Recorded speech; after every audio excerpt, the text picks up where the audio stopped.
గృహబలం అంశానికి స్వాగతం. వంశ దోష వేద అని చెప్పేసి లక్షణం కలిగిన దోషం ఉంది. ఇది ఏమిటి?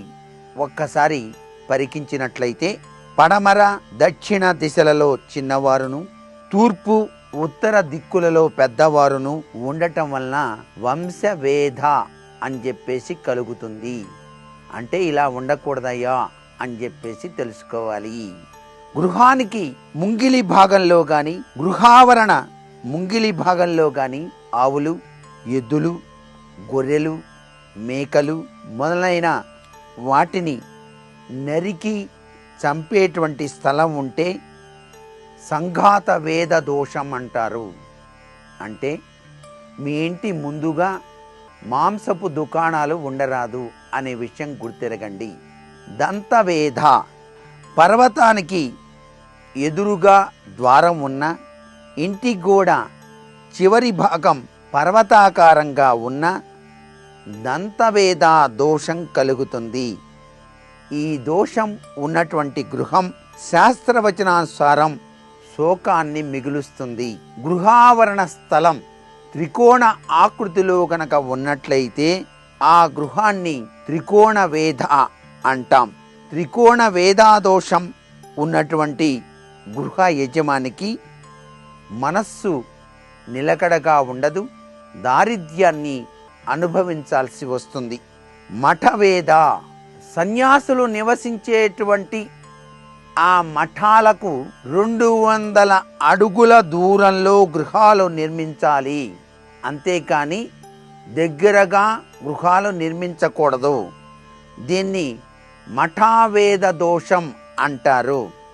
గృహంలో దీనివల్ల చోరుల వలన భయం, దొంగతనాలు జరగటం లాంటివి జరుగుతాయి. ఇంటికి ఎదురుగా 200 గజాల లోపున శివాలయం గాని, శివలింగం గాని ఉంటే వేదాదోషం కలుగుతుంది. దీన్ని శివవేద అంటారు. ఈ దోషం ఉన్నటువంటి గృహం అగ్ని భయాన్ని, దారిద్ర్యాన్ని కలిగిస్తుంది. ఇంటికి ఎదురుగా 200 గజాల లోపున విష్ణు సంబంధమైనటువంటి ఆలయాలు కానీ, విగ్రహాలు కానీ ఉంటే విష్ణు వేదాదోషం సంభవిస్తుంది. ఆ దోషం కలిగినటువంటి గృహం దారిద్ర్యాన్ని, చోరభయాన్ని చవిచూడాల్సి ఉంటుంది. గృహానికి ఇరు పార్శ్వాలలో ఏ పార్శ్వంలోనైనా సరే 200 గజాల లోపు శక్తికి సంబంధించిన ఆలయం గనక ఉంటే శక్తి వేదాదోషం అని చెప్పేసి అంటాం. ఈ వేద వలన యజమానికి కీడు సంభవిస్తుంది.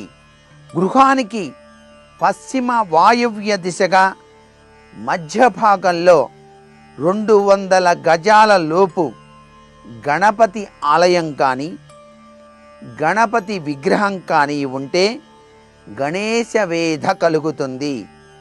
ఈ వేధ గల గృహం యజమానికి విఘ్నాలను కలిగిస్తుంది, గౌరవానికి హాని చేకూరుస్తుంది. ధర్మశాలకు ఎదురుగాను, పర్వతాగ్రంలో కానీ, పర్వత మధ్యలో కానీ, పర్వతానికి కింది భాగంలో కానీ గృహాన్ని నిర్మించటం వలన పర్వత వేదాదోషం సంభవిస్తుంది. ఈ వేదాదోషం గల ఇల్లు ధనార్జన అధికంగా చేసేటువంటి యజమానికైనా సరే దారిద్ర్యాన్ని కలిగిస్తుంది.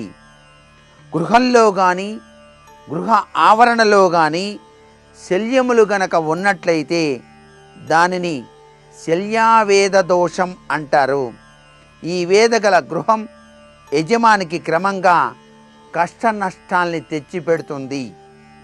పాషాణ వేద గృహం నిర్మించే ప్రదేశంలో కానీ, గృహావరణలో కానీ 3 గజాల లోతులోపు రాళ్ళు గనక ఉంటే దాన్ని పాషాణ వేదాదోషంగా చెప్తాం. ఈ వేద ఉన్న ఇల్లు దీర్ఘ వ్యాధుల్ని కలిగిస్తుంది. గృహానికి దక్షిణ దిక్కులో కానీ, పశ్చిమ దిక్కులో కానీ కాల్వలు, నీటి పారుదలలు కనుక ఉన్నట్లయితే వీటిని కుల్యవేధ అంటారు. దీనివలన అనారోగ్యం సంభవిస్తుంది. ఇంటికి దక్షిణ భాగంలో కానీ, ఆగ్నేయ భాగంలో కానీ, వాయువ్య భాగంలో కానీ చెరువు, కోనేరు మొదలైనవి గనక ఉంటే ఆ గృహానికి తటాక వేద దోషం సంభవిస్తుంది. గృహ యజమాని అష్టకష్టాలు పడాల్సి వస్తుంది.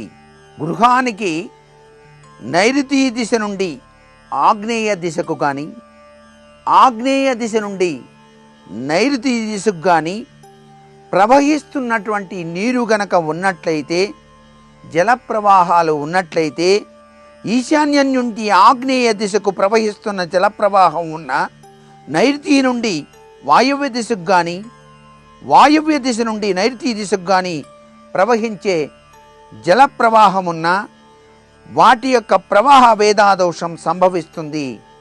ఈ వేద ఉన్న గృహ యజమానికి అష్టకష్టాలు సంభవిస్తాయి. గృహావరణలో గల తన స్థలంలో నీరు దక్షిణ, పశ్చిమ, ఆగ్నేయ, నైరుతి, వాయువ్య దిశల్లో ఏ ఏ దిక్కుల నుండి బయటికి పోవచ్చున్నా స్వజల వేద అనే దోషం సంభవిస్తుంది. ఇట్టి వేదాదోషం గల గృహం మనోవ్యాకులతను కలిగిస్తుంది. ఇతరుల స్థలం నుండి తన గృహావరణానికి నీరు ప్రవహిస్తూ ఉంటే వరజల వేద అనే దోషం వచ్చి తీరుతుంది. ఈ దోషం గల గృహం కలహాలను, శత్రు భయాన్ని కలిగిస్తుంది.